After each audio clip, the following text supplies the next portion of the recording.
Welcome to Life, Lessons, and Laughter with your host, Glenn Ambrose. There. Hello, everybody. Welcome to the show. I'm going to go into the privacy settings and see if I can see how I can make sure I see your comments, because I've been having trouble seeing comments. No, everything's showing public, so I might be good. We will see. So, hope everybody's doing well. It's a Monday at 6 p.m. Eastern. I believe this is probably going to be the time I'm going to try to stay consistent with. 5 seemed a little bit early, so 6 seemed to be a little bit better for people, so I'm going to try this. Let's see how that goes. So today I am talking about one of my favorite subjects. I'm talking about authenticity. So where to begin? This is a huge topic. So I'm not exactly sure where it's going to go, what aspects of authenticity I'm going to talk about, because it's such a big topic and such an important topic that it can veer off, and you guys know how I do. I just kind of let stuff flow. So we'll see where it ends up. Let me click over to the comments. Hey, Sarah's back. Hi, Sarah. Yeah, she missed one whole episode, I think. Oh my God. But welcome back. So authenticity. So I'm going to head in the direction. I'm going to head into the topic in this direction. And in this direction, I'm talking about, we don't have to sacrifice who we are to be successful. We have to be true to it. And that's successful in every area of life, which leads me right into this big, vast area of different avenues I can go down. So before I do, I'm going to comment on Sarah's comment. Sorry I missed. Mondays are a bit tougher. That comment reminds me of when I was going to a spiritualist church in Rhode Island years ago, and I didn't go for a few weeks. And the next time I went, I saw the pastor of the church, and she gave me a big hug. And I said, "Oh, I'm so sorry I haven't come in a few weeks. I did this, I did that. I had that going on. I went and climbed Mount Monadnock with my son." And she looked at me and she goes, "Glenn, you don't have to explain yourself to me. You don't have to come every week. It doesn't matter.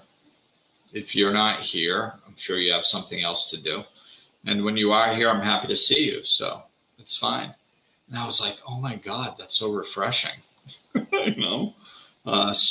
Susan, the pastor of the church, said that to me and gave me a big hug. And I was like, wow, that's so cool. So I'm going to say it to you, Sarah. I know I tease you because you missed the show, but it's all good.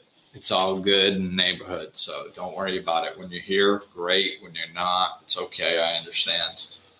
And hello to Lisa, my childhood friend. So yeah, here we go. So I got to figure out where the hell I'm going to come in on this. So, because I kind of want to come in on not sacrificing who you are, but then the big thing that keeps jumping out at me is we don't understand why we are sacrificing who we are in the first place. So if we don't understand why we're doing what we're doing, maybe we should touch on that. So what I'm going to do is I'm just going to dive right into this. And I'm glancing over. Yes, Sarah, I know you don't know you have to. And I'm glad that you like to. And Nicole just got off work. She made it for the live show instead of watching the replays, which is exciting. Thank you, guys. So I think what I'm going to do is I'm going to touch on that opening sentence a little bit and then probably go into the why of it. So you don't have to sacrifice who you are to be successful. You have to be true to it. It's the only real way to be really successful, is being true to who you are. We are all unique. We all have our own fingerprint. We all have our own way of interacting with reality. We are an expression of the divine that's individualized to ourselves through our own personality. And we spend a lot of time trying to figure out what we're supposed to do to be successful. Like what is our niche? A lot of times people go, what is my niche? And what they're doing is they're looking externally and trying to find a niche that society has that they can fill. And that's backwards. Like, we just have to be us. That's the only way we're going to be successful. And I think that this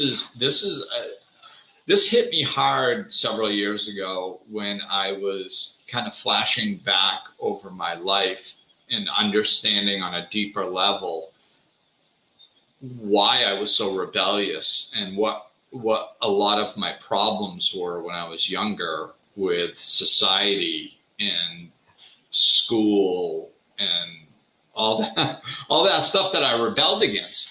I was like, why was I so rebellious? Like, why couldn't I just fit in or like why was it like, for me, it felt like I could not just buy in. I couldn't drink the Kool-Aid. And when I look back on it now, I understand that there was a part of me that knew the truth, just like there's a part of all of us that knows the truth. And for some reason, I just was not able to let go of my grip of the truth. And that's what society was trying to get me to do by making me sit at a desk for 6-8 hours a day when I was a kid, by trying to tell me that I needed to be at the same proficiency level in every one of these categories. I had to be the same as everybody else in all these areas. And I had to pay attention to stuff that I had no interest in, and that I needed to shut up when an adult talked, even if they were being a jackass. And all this stuff, like, I just didn't understand it. And I didn't, I think on some level I knew the truth.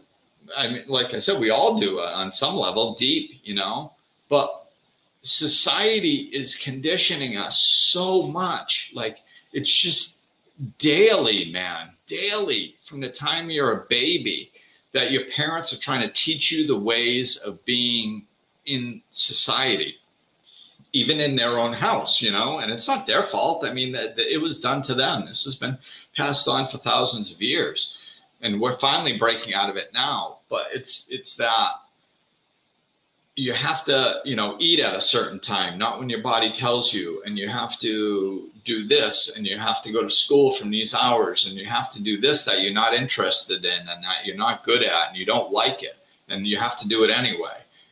And you have to follow all these rules that don't make sense. And that just, I was just like, no, this can't be true, man. This can't be true. And what I decided to do was rebel on every level with it. And my problem at that age was that I didn't know what the truth was. Like, somewhere in there I had forgotten my truth through the domestication process. So I didn't know what I was supposed to do. I just knew that I couldn't be who they wanted me to be. Sometimes I couldn't, like, I couldn't sit still in class that long. I couldn't keep focused attention for that long. I couldn't. So in my case, I knew what I couldn't do. I just didn't know what it was supposed to look like when I did do it. And then now, after I woke up spiritually and started living my life in a new way, then all of a sudden I'm like, oh, this is what I was supposed to be doing the whole time. I didn't know this, but now I get it. So the missing piece from our childhood, I think, is and it definitely was for me, is that I knew society was full of shit. Knew it, but I didn't know how to replace something that worked. Replace what society was telling me to do with something that worked. I didn't know what that thing that worked was. What I knew was that I couldn't do what society was telling me, so I wouldn't. And then that was all I knew. So that was kind of where I stopped, which, obviously that's a problem. Like, I got into a lot of trouble, and I was, turned to alcohol and was very unsuccessful for many years because of all that, because I didn't know what I was supposed to do. All I knew was what I couldn't do. And that was do what society told me to do. So what the missing piece was authenticity. That was the missing piece. That's what I'm supposed to do. That's what you're supposed to do. That's what we're all supposed to do. We're supposed to be us. That's what we're supposed to do. If you're not good at math, you're not supposed to work really, really, really hard at math. You're supposed to not do math. That's why you're not good at it. That's all. I mean, not everybody's supposed to be good at math. Not everybody has to be good at math. We're all supposed to be doing things. We're supposed to be living in community with one another, which actually I got to do a podcast on independence, because that's a fallacy too that we've taken way too far.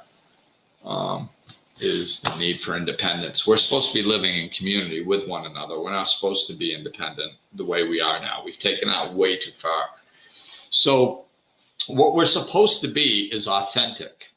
And how can we be authentic? So if we're trying to figure out how to be authentic, should we be looking at what society taught us or what society says we should do?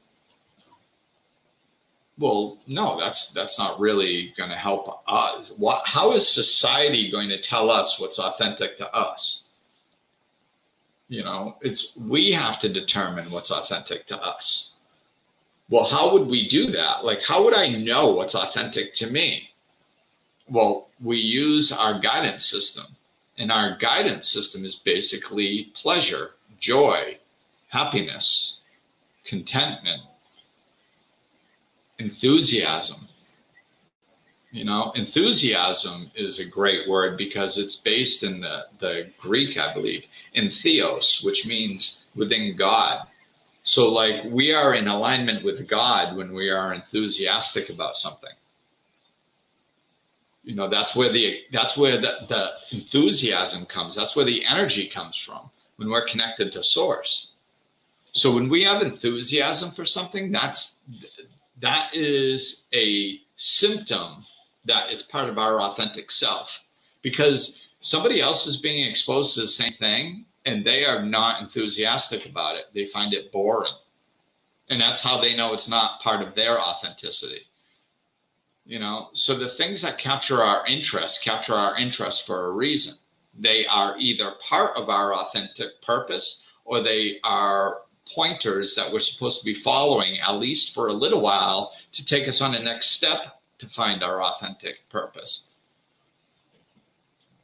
It's just all being authentic. What feels right.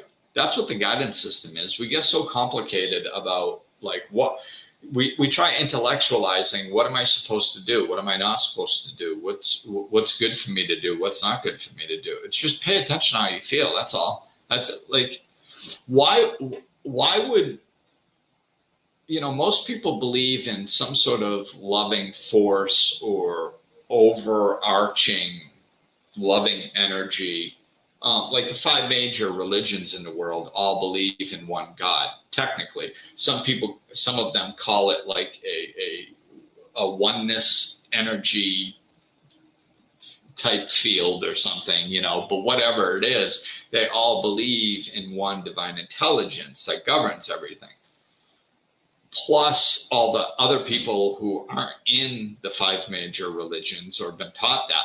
Most people believe in some sort of loving power. Why would that? What sense would it make for the system to be designed in a way that you felt like crap or you were uninterested in what you were supposed to do. Why? Like, what? What sense does that make? How would we be supposed to know we're supposed to do it? Oh, whatever feels like crap, that's what I'm supposed to do. No, it's what feels good. It's what captures our attention. It's what we get excited about.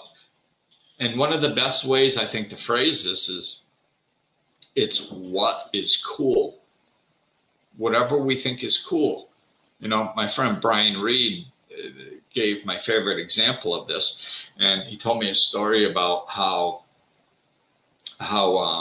this helicopter skier was getting interviewed about skiing, and he said, "Oh yeah, you know, I like skiing with this guy all the time." And she said, "Well, why do you like skiing with this guy?" And he said, "Well, he picks a different line than I do, but his line's cool, and I like my line, and we can kind of talk about skiing the different lines, and we don't argue about a line." And she was like, "Oh, so you have a line when you ski? Like, how does that work? How do you pick your line?" And he said, "Well, we get out of the helicopter and we walk to the edge of the mountain and we look down on all this fresh snow, and we kind of go, oh, I think I'd like to go down that way and then maybe cut over in that direction and then head down over there. That'd be cool." And then I do that. And she's like, "That's how you pick your line? Like you like, there's many ways for you to die doing this. And the way you figure out what you're going to do and how you're going to get down the mountain is you look and you go, that'd be cool." And he's like, "Yeah." So, and my friend Brian, he's like, that's the best reason to do anything. And I agree with him 100%, because if you pay attention to the energy in your body, if you pay attention to how you feel in your body, when you're just looking at something like that you want to do and you go, oh, that'd be cool. There's no intellect involved at that particular moment. You're not making logical sense of why you should do it or why you shouldn't do it.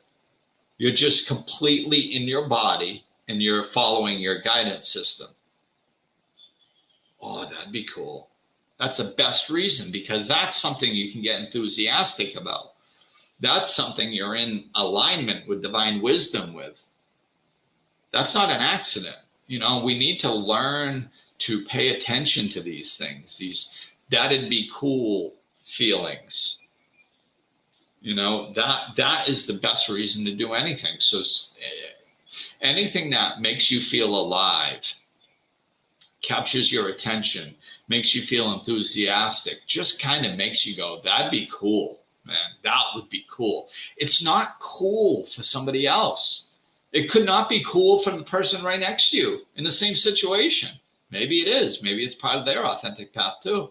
But a lot of times it's not. And that's great, because it's your authentic path. And that's how you're supposed to know. So this is part of picking our path, you know, and understanding that the reason that most people don't do this and we head away from our authenticity is because of our domestication process, just like most of the other things that we do that are dysfunctional. You know, we're domesticated to have a belief system. So between the ages of 4 and 8 is when we develop most of our belief systems. We can do it at other times, and sometimes they change to traumatic events before or after that and stuff like that. But 4 to 8 usually is when we're creating our belief systems. Our belief systems are basically how we interact with the world. So at some point, we're creating a belief system for happiness. Because if you ask most people like what they want out of life, especially in this day and age, they're kind of like, you know, I want to be happy. What do you want for your kids? I just want them to be happy. Like, we're starting to really get the understanding that we're supposed to be happy. This isn't the 80s where it's like, what do you want out of life? And it was just the age of excess. And they're like, I want everything. We're veering away from that. And we're stuck because enough people have gotten everything and they found out that there was no happiness there. And having everything and no happiness is completely empty, because what's the point? I mean, so you're a billionaire and you have 32 houses and you fly all over the world and you can do whatever you want and people tell you whatever you want and you're miserable. So, when you're miserable, what's the point of success? I mean, why even bother having it? So we're understanding that happiness is important, which is great. But our learning curve right now is that we haven't slowed down enough to understand, most of us, what happiness is. And we haven't spent time adjusting what our happiness meter is. We go, I want to be happy. Okay, cool. What's that mean? I just want to like stuff. And we don't slow down enough to really know what we mean by being happy. And what happens with that, since we don't do that, since most people don't do that, we just revert back to our old belief systems. Even if you know what you think you want for happiness, there's still a good chance that your underlying belief system that you created between the ages of 4 and 8 is still guiding your actions. That's how strong these unconscious belief systems are. They will override what our brain is saying. This is why, I tell my clients all the time, it's like, I'm not responsible for your growth. You are. So when my clients have successes and they go, thank you, Glenn. I mean, I get it. You're welcome. That's cool. I appreciate the thank you and everything. I'll take that. But at the end of the day, you did it. When your life changes, you did it. I don't give a crap who your teacher is, because it's implementation of that. Because I can talk and explain to somebody how to have happiness, and then they don't implement it, or they try to implement it, but they don't quite get it. How many times most people that are on the spiritual path and listen to this type of stuff have been working on making themselves happier in their lives for years? Most people. And they haven't gotten there yet. Why? Well, a lot of times it's because we're not successfully implementing what we hear. Why? Well, a lot of times it's because our subconscious belief systems are stronger than our surface consciousness. So we hear something that somebody says and we go, oh, wow, that's a really good way to look at life. I want to implement that. And then we try to start implementing it. And maybe we even do in the beginning. And then after a few weeks, we revert right back to our old way of doing things. And we wake up 3 months later and we go, how the hell did I get here? I thought I was changing my life a while ago and it seemed to be working for a little bit. And then now I found myself right back in the same situation. That's because our unconscious belief systems are very deeply embedded. And unless we consciously shift those and really put in the work to implement that new way of being and blast that old way of being out, then we're going to fall back into it. So we really have to go in. So instead of, just understanding stuff on an intellectual level, we have to go deeper. We have to contemplate things. Contemplating and feeling our body is a big part of really bringing spirituality into your life and literally changing your vibration. Because right now, a lot of people are vibrating at the rate of somebody who is not clear on what their happiness is. Okay, so unconsciously, what have we been conditioned? What have most people been conditioned to believe will bring them happiness? Well, most people have been believed to believe that what society says we should do will bring us happiness. I mean, otherwise, why do it? What's the point? Society tells us a very specific way of what we should do. And then like sometimes it says, and this will make you happy. And then sometimes it doesn't, but it implies it by its silence. But regardless, if you want happiness, right, if that's your end goal, and society has a way of doing things, then by proxy, you would just assume, and also we've been specifically taught this, but you would assume that you're doing these things that society tells you to do so you can get to happiness. Right? I mean, that's the point of it all. So it only makes sense. The things society tells us to do have nothing to do with happiness. Zero. Nada. And we understand that on a conscious level, but have we rewritten that on an unconscious level? That's what's important. That's what I want to talk about here today, is rewriting it on a subconscious level, an unconscious level, creating a new belief system that you live from. And you need to bring consciousness in to do that. So if you look at what society has taught you to do, and they either told you it would bring you happiness or they implied it would bring you happiness, but regardless, it's what most people think they are supposed to do. Most people think they're supposed to go to school, get good grades, get a college education, get a job, and then and then branch off from there. Most people, if you want to think of what the American dream is, that includes getting married, having kids, buying a house, having 2 cars in the driveway, a dog named Spot, and a white picket fence. So you can see how, like, going to school, getting good grades, going to college, getting a job, that's in alignment with that, which most people don't even get a job in their field of study from college, but whatever. That's a whole nother podcast. And then working and acquiring these things, most people would just assume that happiness lives in there somewhere. Otherwise, does your whole life plan get you to this end result of having a job, things, and a family, if having a job, things, and a family doesn't bring you happiness?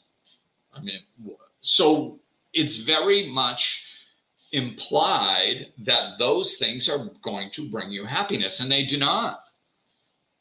Getting married does not make you happy. Look at the divorce rate. You don't even have to look at the divorce rate. It just, nothing external makes you happy. Happiness comes in from within. So how is having kids going to make you happy? How is getting married going to make you happy? How is buying a house going to make you happy? It can give you momentary pleasures, but after the momentary pleasure of buying a house, you get the mortgage payment. That's what takes up most people's consciousness. They're not sitting there every day going, oh my God, my existence on this planet is so heightened because I live in a home, and how blessed am I to wake up in this every day. That's not what consumes people's consciousness. It's I have to go to a job that I don't like because I have this huge mortgage payment that I have to pay, and I got to keep my kids in 32 activities. Otherwise, I'm not a good parent, and my spouse is going to yell at me. And there's happiness in there somewhere. Those, and I'm not saying that those are bad things to have. I mean, I've had most of those things, maybe all of them. It's not that those things are bad. It's that they don't bring happiness. Nothing external brings happiness. So our whole structure for life is flawed, because we all want to be happy, and we understand nowadays that happiness doesn't come from financial success. So we kind of got that, but yet most people are still living their lives and making decisions in alignment what's going to give them financial success and not happiness. This is why, I think it's over 75% of Americans say that they're unhappy. Well, because nobody's working towards it. If you ask them, they most likely will think they will. You're like, what do you want out of life? I just want to be happy. That's a nice little meme nowadays. So people are catching on to it, which is good because, eventually they'll actually learn what that means and start doing it.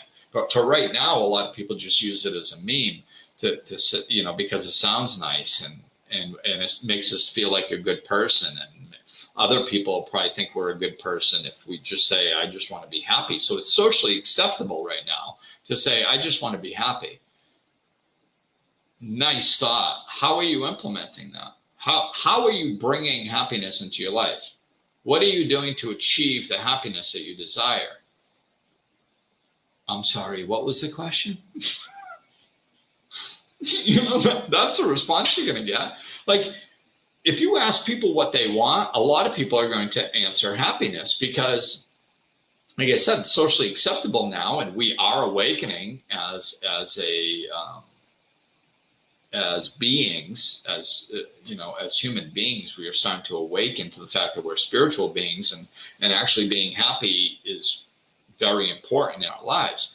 So we're starting to awaken to that. We just haven't fully learned how to accomplish it yet. We haven't replaced our hardwiring from when we were little to actually achieve it.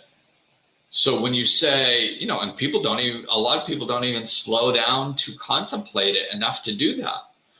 So that's why if you ask a lot of people, what would you like out of life? A lot of people are going to say, I just want to be happy. But then you say, okay, well, what are you doing to be happy? What have you done to make happiness a part of your life?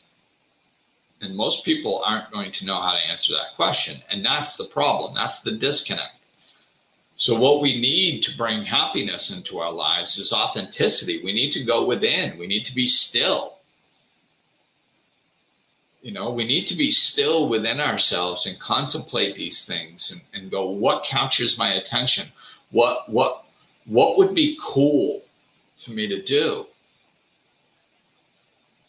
I always explain this. It's like, every time I work with somebody, I always look for people who are passionate about their jobs. And the reason is because of what I'm talking about. People who are passionate about their jobs love their jobs. They're in alignment with their authenticity. That's why the passion flows through. Like, I went to a dentist in the DR here, and I was talking to him a little bit before and after, and a friend had dropped me off. So we're just sitting in the waiting room afterwards, and we're talking and stuff. And he was saying how he was like 62 years old and he had no designs on retirement because he absolutely loves what he does. And he's like, when we were in that room and I was working on your tooth, I love that. And the way he said it was like that. He was like, I love that. Like, he could barely contain the excitement and the joy that he gets to do this on a daily basis. That's a dentist I want to go to because he's better. He's better than other people. He's better than somebody who would rather be doing something else because he's fully in on what he's doing because he gets joy in it. Everything is like that. My chiropractor in Rhode Island, when you ask somebody what they do for a living, if they get so excited that they stutter before they can even answer you, that you actually ask them what they do for a living, that's somebody that you want to go to. When you ask an acupuncturist, you go, so why did you choose acupuncture? Or what's cool about acupuncture? If they go like, oh my God. So the coolest thing, like if they stutter before they can even answer you, that's a good sign. That means they are passionate about what they do. When you feel their joy coming up. I was just listening. No, it's funny. This is ironic. This just dawned on me this second. About 45 minutes ago, I didn't know what I was going to do for a topic yet. A friend of mine gave me some ideas, and I was like, oh, okay. But I didn't know, and I hadn't looked at my list yet, and I didn't know what I was going to do for a topic. I took a shower, and like the last song when I was coming out of the shower was that song. It's just this new one I came across recently. I mean, it's new to me. Something about I love my job, so I'm on vacation every day. If anybody knows the name of that song, just let me know. I'm on vacay. I love my job, so every day I'm on vacay or something like that. It's it's hilarious, but it's awesome. You know, when you love what you do, and how are you supposed to find out what you're supposed to be doing if you don't pay attention to what you love and what brings you joy? You know, you have to. We have to connect to ourselves first and connect to our joy first and get to know ourselves first. What are our likes? What are our dislikes? You know, and go inside and practice that. This is one of the ways I did this was somebody I was dating a long time ago. We used to go out to dinner. That was something we liked to do. And she'd always be like, oh, what do you feel like? And I'm like, I don't care, whatever you want. And I was being truthful. I literally didn't know as much about food as she did. She knew more than I did. And I liked having her choose because she always chose these really cool restaurants. And I would always find something to try that was much more enjoyable than anything I would come up with. So I liked the dynamic. But after a while, it was like she wanted to know what I wanted. Why do you always go with, oh, whatever you want? No, not whatever I want. What do you want? And so I started using that as an exercise to get in touch with myself. So every meal I would sit there, and before I decided what I was going to eat, I would get real still and pay attention to my body. And I'd be like, oh, what do I feel like today? And I realized I was completely disconnected from my own feelings. So I would pay attention to my feelings. I'd be like, oh, do I feel like Italian? I don't know. I didn't feel anything. Do I feel like Indian? No, I like Indian food, but I didn't feel like it. Do I feel like pizza? Well, that's Italian. Do I feel like an American cheeseburger? Ooh, yeah. I would just pay attention to how I felt, and I use that. And it's funny because that bled into other areas of our lives. We're either in touch with ourselves or we're not. So don't worry about what you're using as an exercise to get more in touch with yourself. Just try to get in touch with yourself. Most people as adults, they don't even know what they like to do. What do you like to do for fun? Go out to eat. What do I do for fun? Watch movies. No, what makes you feel alive? That you're participating in your own life.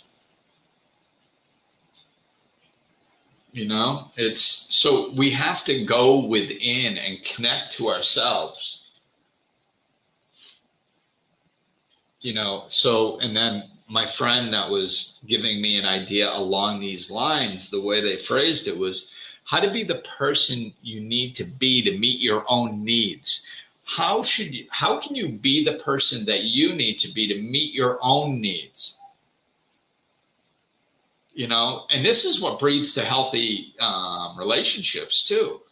Like if we do our inside work and we find out how to meet our own needs and how to bring the happiness up to the surface from the inside, then we don't need somebody to fulfill us. We don't need a relationship. Then it's not based on a needy energy where one person is always chasing and the other one's always pulling away, which is a power dynamic in most relationships, right? So if you can fulfill your own needs and you're good in your life, and then you get into a relationship, then it's an expression of your joy. That is the whole point. This is what everything is supposed to be. When we learn how to be authentic with our own selves and we do what brings us joy, we're going to be much better at whatever we do for work, or whatever we do to bring us joy. We're going to be enthusiastic, and we're going to want to do it. So that's going to be joyful. So then when we get into a relationship, or when we buy a house, or when we have kids, or when we get a new car, or go on a cool vacation, whatever we do, whatever we purchase, whatever we express ourselves as, it's an expression of the joy within us, instead of something that we think unconsciously is going to give us the joy or the happiness. External cannot give us happiness. It can be an expression of our happiness. It can be like, oh, I'm happy inside, and know what's cool? I get to get myself a new car. That's fun. Whoa, you buy a new car, but you don't think that the new car is going to make you happy. You're already happy, and that's just an expression of your happiness. That's the layout we have to follow. We think we have to get all this stuff and then we're going to be happy, and that's backwards. First we're happy, and then we can use all this stuff to express our happiness, or we can just sit there and be happy. We don't have to necessarily express it in an external way at all. We can just be it. So being authentic to yourself is being able to fulfill your own needs. And once you're able to fulfill your own needs, then you're free to have that relationship or not have a relationship. It doesn't really matter. Your needs are met. There's no attachment to the outcome. You're not trying to get something from somebody else because you're already full. That's when you have a lot of healthy stuff to share. When you're full, and then you can give from the overflow, and you never run out. So that's the stuff. I got to look at these comments. So be who you need to be, which is your authentic self first. So Sarah got that song for me. The song is by Dirty Heads called Vacation.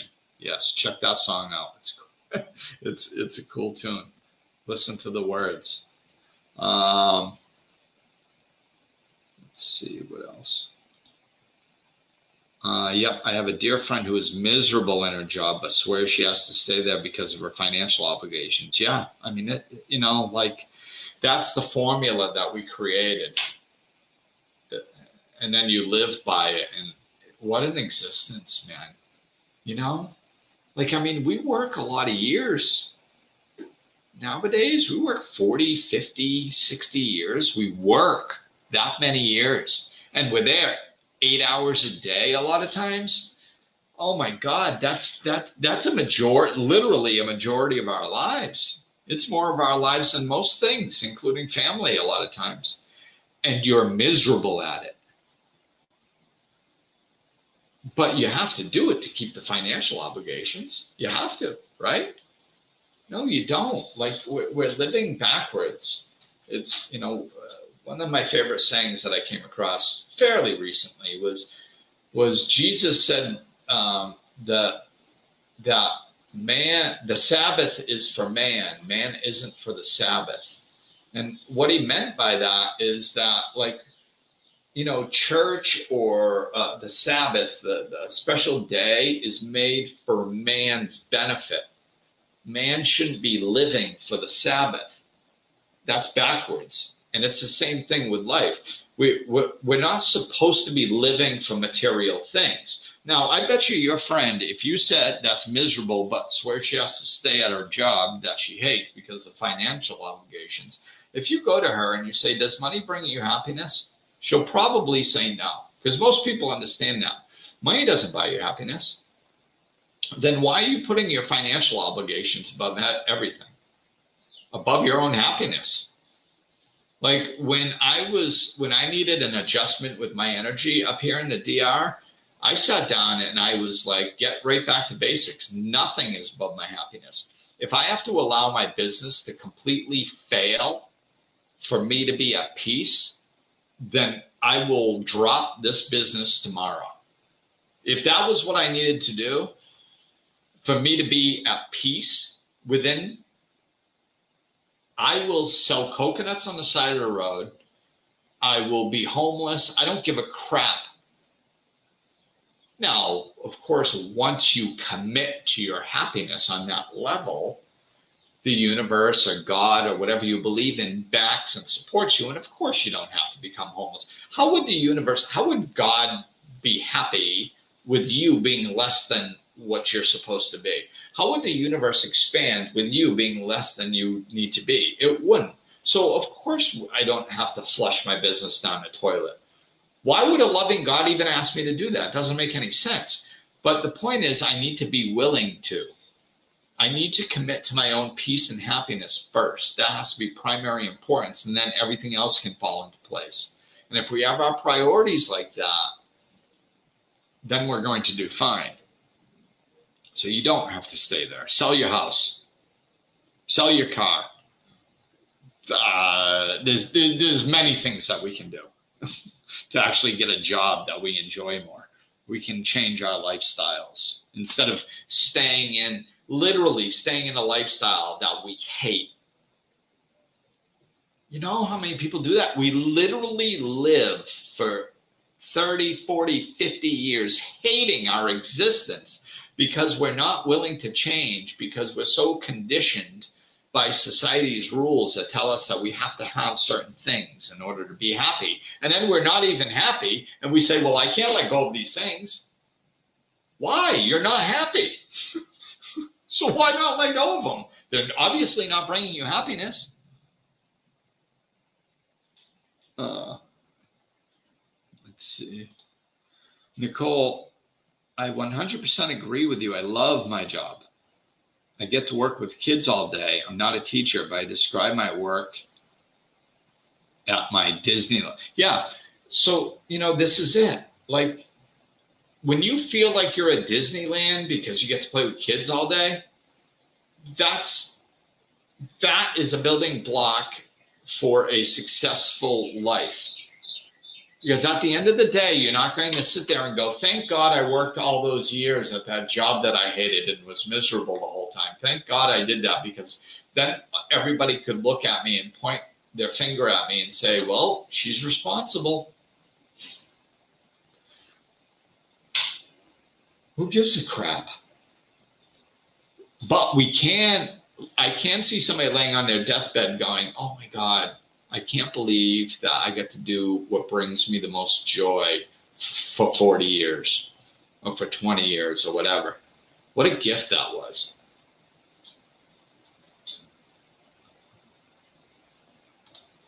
Let's see what Lisa says. I think it's important to learn to trust yourself. Listen and trust your intuitions, and life is fun every day. At least for me it is. Absolutely. And that's really a good summation of what I've been talking about. It's authenticity, getting to know yourself, getting to trust yourself, listening and trusting your intuitions, like what your inside is telling you. And we get to that by contemplating things, by sitting in the stillness and paying attention to how we feel when we think about different things. When we're looking for like what type of job we should have, or if you're miserable at your job, start looking into different areas that you might want to do and make it a game. Lighthearted, like Lisa said, is fun. And life is fun. Learn to listen and trust your intuitions, and life is fun. This is how life is supposed to be. When you intellectualize things to death, is that fun? Well, geez, I'm not sure what I should do. If I go into this career, then, the pay is good, but there's not much vacation. I'm not sure how much I'm going to have that. And I'm going to be kind of away from my family. And then over here, I get a little bit more freedom. But does that feel fun to you, going through that intellectual process? It doesn't feel like fun to me. That's not our guidance system. Our brain has a purpose and we can use it for things, but to find what we're supposed to be doing, that's not a brain job. That's a body job. That's an intuition job. That's a get to know yourself and what brings you joy job. So don't over intellectualize it. I mean, we can use our brain, little pieces here and there along the way to make intelligent decisions. There's nothing wrong with our brain. It's a gift too, but it can't be our end all be all. So loosen our grip and play around with things. Make it a game, because that's when you're going to pay attention to what enthusiasm is. If you're going like, what should I do? And real intellectual thinking, geez, what should I do? What can I, where, do you feel the energy when I talk like that? What should I do? I have to figure out what I do. It's constricting. You're trying real hard and your body, your muscles tighten and you constrict. There's no flow. There's no life force energy flowing through this. There's no freedom in you. Relax, man. Lighten up, relax, and be like, make a game out of it. Today's game is a scavenger hunt for what brings me joy. You don't have to be so serious, like, I have to figure out what I'm going to do for the rest of my life, and it has to be fun. That's not even fun saying that sentence. Like, I'm going to play around with some ideas, and I'm just going to pay attention to what gets me excited and what really makes me feel alive. Now that sounds like fun. So do that, Well, I think that's it. Boy, that we went over. I'm trying to keep these short, but it just ain't happening. What can you do? So yeah, I'm going to wrap up there. So it's authenticity, be true to yourself. That's what success looks like. It's the basis for everything. It's the basis for internal happiness, is finding what is right for you, finding what your needs are and how to meet them, and what brings you joy and what your authentic gift to this world is. And don't pay attention to if you think it's important enough. It's all important. Everybody needs to be doing something. My son's doing plumbing right now. I couldn't be happier. We need plumbers. So if that's what's bringing him joy, good, do that. If you get joy from digging ditches, do that. You get joy from working with kids, do that. I couldn't work with kids. I mean, I loved being a father, but there's no way I could be working with kids on a daily basis. No. But yet somebody else describes it as, I love my job, in all caps, Nicole is saying. And is excited to say it's like Disneyland. I would not describe it like that. That's why I shouldn't be doing it. That's why Nicole should be doing it. So go within. Connect to your authentic self and bring your authenticity out into your own world as much as you can. And don't worry about the external, man. Don't worry about the relationship. Don't worry about the job. Don't worry about all that stuff. If you really spend your time being authentic and connecting with yourself and expressing that as much as possible, the right relationship will come. You'll find the right jobs. Everything starts falling into place because God and or the universe or whatever you believe in wants you to do this. So once you do it, it supports you in it. It wants you to continue living like this. So whatever you need to live a productive life will be presented to you. And you'll be grateful. And then more things to be grateful for will come. That's how it works. That's the system, not what they taught us. All right, people. Thank you. And thank you for your input. It really helped. And I will talk with you guys all soon. Peace. Looking for more? Check out over 200 episodes of Life Lessons in Laughter, or click the link in the description of this episode to connect with Glenn directly.